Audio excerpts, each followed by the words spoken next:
আচ্ছা, আজকে আমরা খাদ্য সমীক্ষার এই পুরাতন পদ্ধতি তিনটে পড়ব। কেমন?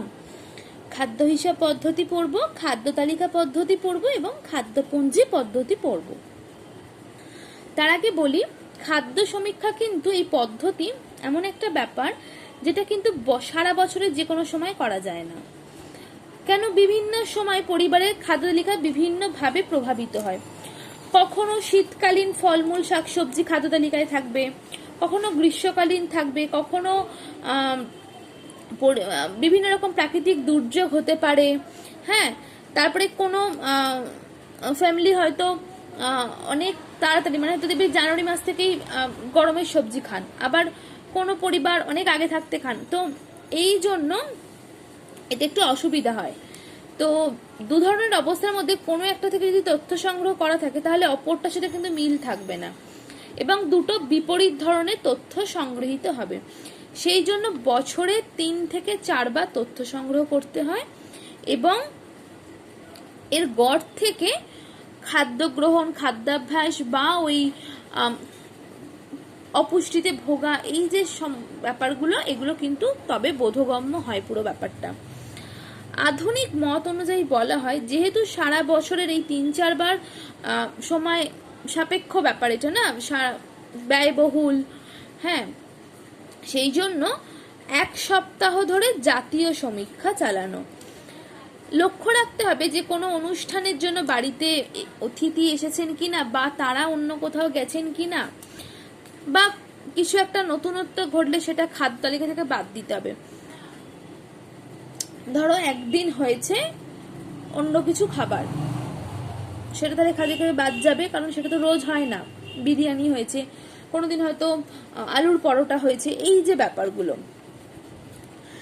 এছাড়া যদি 7 দিন পুরোপুরি কোনো সদস্য বাড়িতে না খেয়ে থাকেন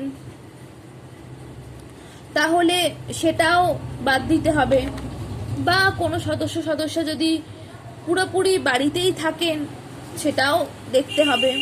ঠিক আছে, তবে কিন্তু একটা চিত্র পাওয়া যাবে। এই জন্য বলা হয়েছে, NNMB অর্থাৎ ন্যাশনাল নিউট্রিশন মনিটরিং ব্যুরোর মতে এই খাদ্য গ্রহণ, খাদ্যাভ্যাস সম্পর্কে 3 দিনের তথ্য থেকেও একটা ধারণা পাওয়া যেতে পারে। সবটাই কিন্তু ওই সমস্যার কারণে কমিয়ে আনা। বছরে 4 বারের জায়গায় 1 সপ্তাহ এবং 1 সপ্তাহের জায়গায় 3 দিন। অনেক সময় একদিনও করা হয়, কিন্তু সেটাই ঠিক রিপোর্ট আসে না, কারণ সেই দিনে তার শরীর খারাপ থাকতে পারে, সে কিছু খায়নি, সেদিন তার নেমন্তন্ন ছিল।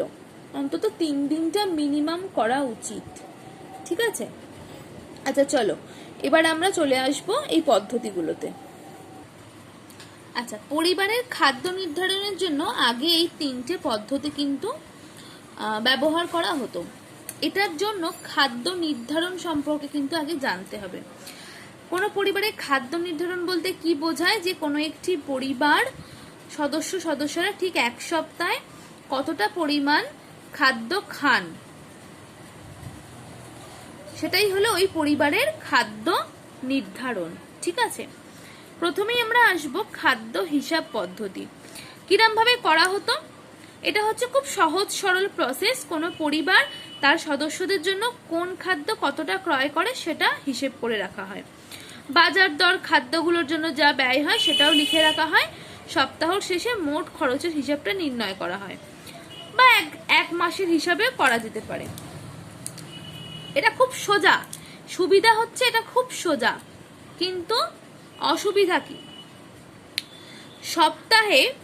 এক সপ্তাহে মোট যে পরিমাণ খাদ্য ক্রয় করে সেটা যদি আগেই খরচ হয়ে যায়, যদি আর না কেনা হয়, বা যদি বেশি দিন চলে, মজুত করে রাখা হয়, তাহলে কিন্তু ঠিক কি পরিমাণ খাদ্য সামগ্রী হয়েছে কেনা সেটা কিন্তু পাওয়া যায় না।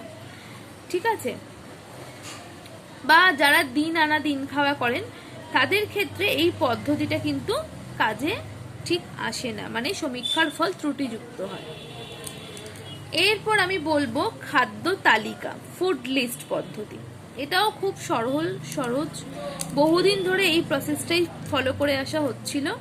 খাদ্যের পরিমাপ করা হয়, এক সপ্তাহে সদস্যদের জন্য কত পরিমাণ খাদ্য ক্রয় করা হয়েছে সেটা হিসাব তালিকায় লিখে রাখা হয়। 7 দিন পরে এটা যোগ করে নিলে মোট পরিমাণ পাওয়া যায়, মানে ফুড লিস্টটা পাওয়া যায়। আচ্ছা, এরপর কি খাদ্য পরিবারের সদস্যরা কি গ্রহণ করেছে, কতটা ওজনের, কতটা পরিমাণে, সেই ক্রয় করা থেকে বের করা গেল, হিসাব রাখা গেল। মজুত করে রাখার জন্য অতিরিক্ত খাদ্যের হিসাব এই তালিকায় কিন্তু থাকে না, শুধুমাত্র যে পরিমাণ রান্না হয়েছে বা পরিবেশন করা হয়েছে সেটাই থাকে। তাহলে সুতরাং এই যেহেতু টাকা আর কেনা হিসাবে হিসেব রাখা হচ্ছিল, তাহলে এই যে অতিরিক্ত যদি মজুত করা হয় সেটা কিন্তু পাওয়া যায় না। এমনিতে খুব সহজ প্রসেস, প্রতিদিনে লিখে রাখা হয়, ভুলে যাওয়া যায় না, খুব সহজ সরল পদ্ধতি, এটা একটা সুবিধা। কিন্তু অসুবিধা কি,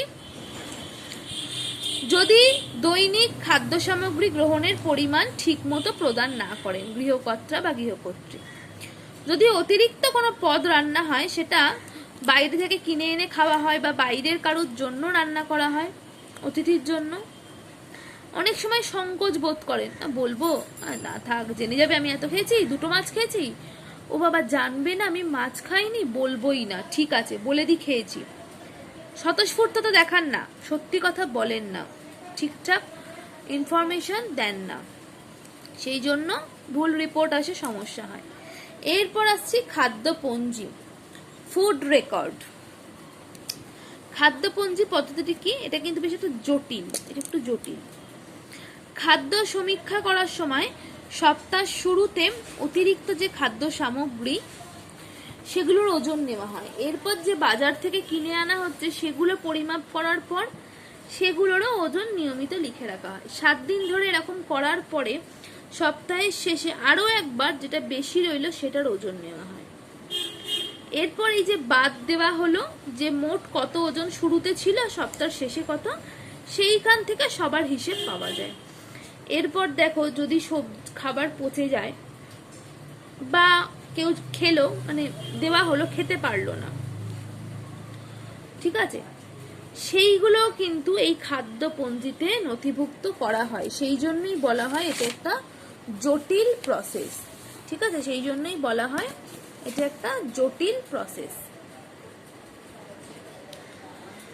সুবিধা যেমন কি বলতে পারো একটু ঝামেলা আছে ঠিকই, কিন্তু অ্যাকিউরেট পাওয়া যেতে পারে। অসুবিধা কি না, এই অনেকবার ওজন নিতে হবে, ঠিকভাবে ওজন নিতে পারলাম না, এটা কিছু একটা ঠিক আছে লিখে দিলাম, ফলাফল ভুল আসবে।